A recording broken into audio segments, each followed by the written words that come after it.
Okay, we are live. Just looking at the experimental hair situation today. We have flowers. We have. Okay, this is parsley, and you can't really sniff parsley. However, I mean, you can, but it doesn't smell invigorating. It doesn't smell invigorating, but oh my gosh, what it does for the body. So we're gonna have to do a whole parsley show. So that's for another time. Here's rosemary that I got just at the market. And again, so we're crushing and sniffing. And I just want to remember, because the great thing about the crush and sniff is it's sort of like the Legally Blonde bend and snap, but better for you. As we saw in that movie, you know, you can hit somebody or break someone's tooth. So, crush and sniff, rosemary for the memory, and mint to invigorate the system. So, oh my God, it really does make you feel better. And just breathing, I learned from a new yoga teacher this week, cleanses the internal organs. So when you're crushing and sniffing, you're also inspirating and suspirating. Breathe. So just a quick recap. Oh, I'm Garrett Quayle, author of Botanical Shakespeare. And of course, I don't have the book anywhere nearby. And I was going to show you the picture of rose hips. This is really important because it's not where you would expect it to be. And I will explain why just before Hannah comes on. But okay, Ohio gozaimasu, crush and sniff your mint. Grow your mint indoors if you can. Grow your rosemary indoors if you can. Over winter is great. And we're going to go straight into the line of the week. I had trouble choosing the line of the week. I'm wearing red and blue like I did, I think, for RBG's funeral, because red, blue, green, and I think I had a green something on. Oh, I had a rosemary choker. You can use it for jewelry as well. Adornment. Herbs were often used as adornment. And in All's Well That Ends Well, he calls nose herbs. So things to make your senses alive because you're smelling them. They are not salad herbs, they are nose herbs, says the clown, which I think is a great line. I think we talked about that in the aromatherapy episode, and we're going to return to that. But anyway, quite a new day. It's a beautiful day in New York. I'm back here. My cat, for some reason, wants my attention very much. Okay. And last week we talked about comfrey. It's not in Shakespeare, but Hannah was telling us about, it's called knit bone. Its colloquial name, its nickname is knit bone. And so I got from Mountain Rose Herbs, and they have a very pure, I put something on our Facebook page about them and how much care they take in the herbs that they grow. And because my thumb is not healing very well, so I thought I will go the herbal route. I'm practicing what I preach. We call this nature's pharmacy. And here's what I chose for the line of the week, because, you know, it was sort of a worldwide, I heard from friends in Canada and France and Japan and England and Ireland, and it was a wonderful day. But I know that not everybody feels so happy, and we have to honor, you know, everybody's feelings. And I know everybody doesn't agree with that. But anyway, so I was looking around for what was the right quote for this, and I am going for Henry VI, Part 3. And it's a long one, but there's only a little bit that I think would be good to commit to memory. And so it is: my crown is in my heart, not on my head, not decked with diamonds and Indian stones, nor to be seen. My crown is called content. A crown it is that seldom kings enjoy. And what that's talking about, what he's saying there, is that our sovereignty is inside of us. So the part that I think is fertile to commit to memory is: my crown is in my heart, My crown is called content. Right? You can memorize the whole passage, but my crown is in my heart. Our sovereignty is within us. So, looking outside for that sort of thing, and the reason that we do the herbal healing is because to give you some of that sovereignty, your own power with nature's pharmacy to help you heal. And the Shakespeare line is to keep the brain sharp. And the breathing actually massages the internal organs. And we know the scents actually lower blood pressure and have all kinds of physical benefits. All of these things are easily available, not terribly expensive. The line is free. And Shakespeare says thought is free in Hamlet. And, not all places is that true. And so we want to celebrate that. My cat's celebrating it as well. So let's bring Hannah on. And we're going to be discussing rose hips today. And I went out to the market too to see if I could find any. They often will be put in, hey Hannah, good afternoon. Good afternoon. Did I say Ohio? Ohio, this is morning and afternoon. So tell me, is this rose hips? Can you see it? Whee! Oh, quite possible. Are they a little bit thorny? They are not thorny. If they've come off a rose tree, and it was definitely a rose tree, then it likely will be rose hips, because the hips are the fruits of the rose tree. Yes, and so we're going to talk about that because like I said, they're often put in bouquets. I had a friend, a floristry, who puts them in bouquets a lot because they add a great pop of color and a different kind of texture. But as Hannah is going to explain, they're also incredibly good for you. They've been used for healing and health since medieval times. Oh, you have one. Let me see yours. Did you forage that? Yep. Yes. Just different. So the rug rosa ones are quite big and bulbous, and then this is kind of like a dog rose one. So they're sort of like a little flask really. So yeah, and I don't know if this is true in your country, because I also got at the market crab apples, little tiny crab apples, and we know all apples come from that. And so we will talk about that at some point. But sometimes crab apples can grow as little red, very, very small here, at least in Chicago, which is where we encountered this problem. And they actually look a little bit like rose hips.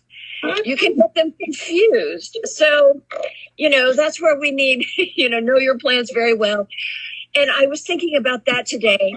Through the entire cycle, we concentrate on flowers because that's the most beautiful part of it, supposedly. And we think about, youth and beauty and everything. But really the entire growth cycle, whether human or plant, this is where I got to start crying, is beautiful, is a beautiful part of the journey. And a lot of people don't know that rose hips are the fruit of the rose, because so often we've been separated from nature and we get just the rose without its hip. So in Shakespeare, it's called, the line is from Time of Athens, oaks have mast and scarlet heps. He calls it heps. They're also called rose daws. And so people miss it. We missed it, but Sumier had a drawing of it, and we had the line in there because of the oaks have mast. Mast are acorns too. So sometimes there's different names for things. And so why rose hips? And you, I'm sure, know that they're a long ancient healing remedy. Tell us more about that. Well, I mean, rose hips. So it's these lovely red berries that can either be like that or they can be more bulbous. So with any red berry, you've got to be really careful, knowing that it's edible and usable and it's not going to be completely poisonous. So that's kind of like the first thing to be really aware. You heard it here. Okay, yes. So keep an eye out in the spring when you see those lovely wild roses or some of the bigger roses. Keep an eye on them, because then in the autumn, then you'll see them turn into these great little red berries that you can use. But you can't eat them raw. You've got to process them, because in every single rose hip, you've got tiny little seeds. Ooh, Yes. So it's really tiny little seeds. Now, the really literally irritating thing about those seeds is that they're covered in very tiny, extremely irritant hairs, which you can't quite see on here. And when you're processing rose hips, if you're processing them with your bare hands, and you sort of handle a lot of the seeds, your hands will just become really, really, really, really itchy and irritable.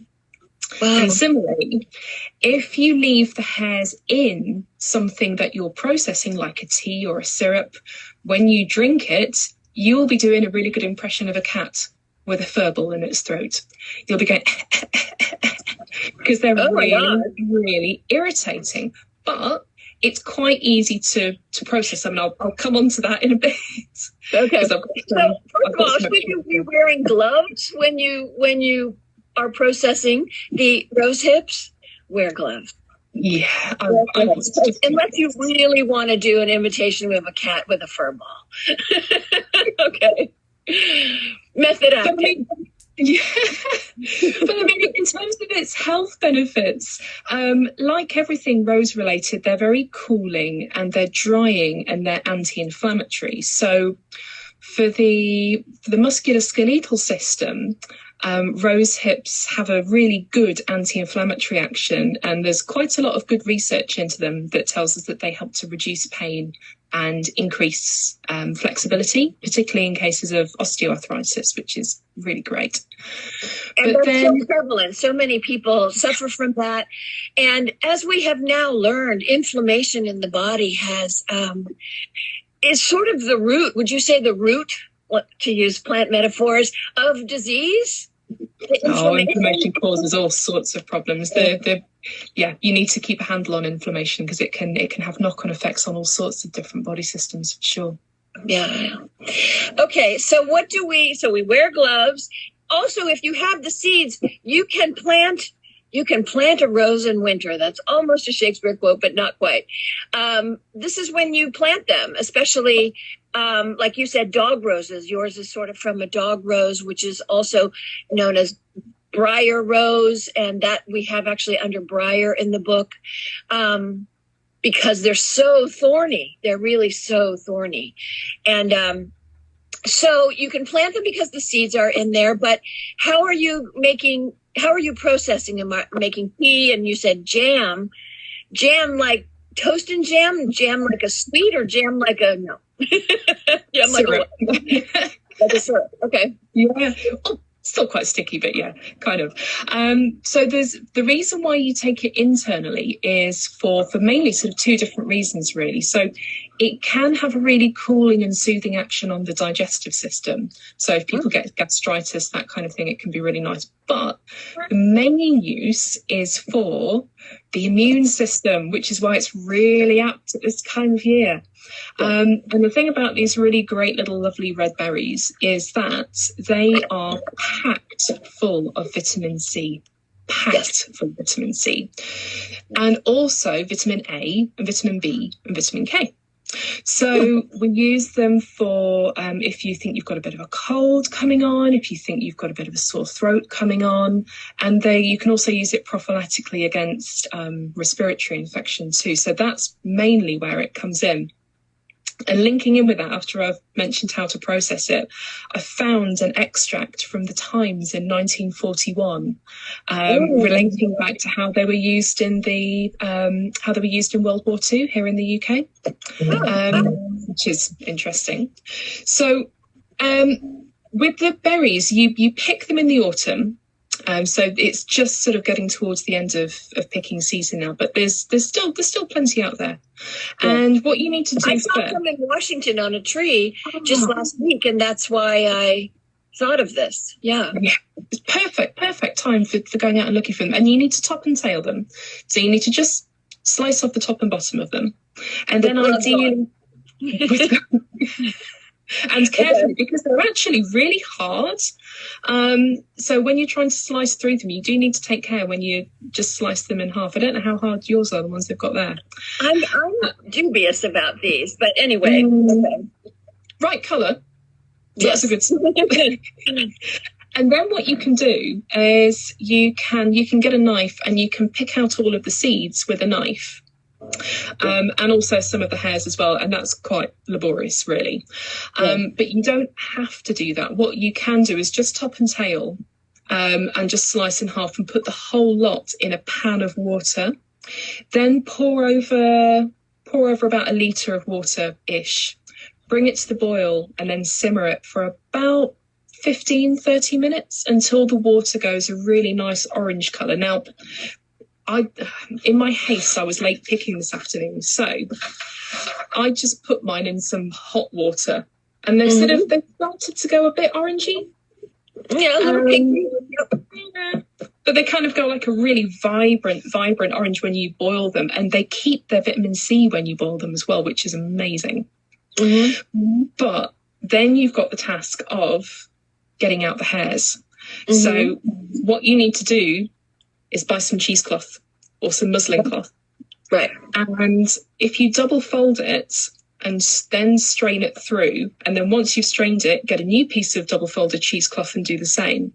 Or if you've got a massive coffee filter, you can do the same thing as well. Oh, and then you've got, coffee filters are amazing for straining it. And then if you're going to make syrup, you can combine 50% of your lovely orange liquid with 50% sugar. Combine it together. Sugar.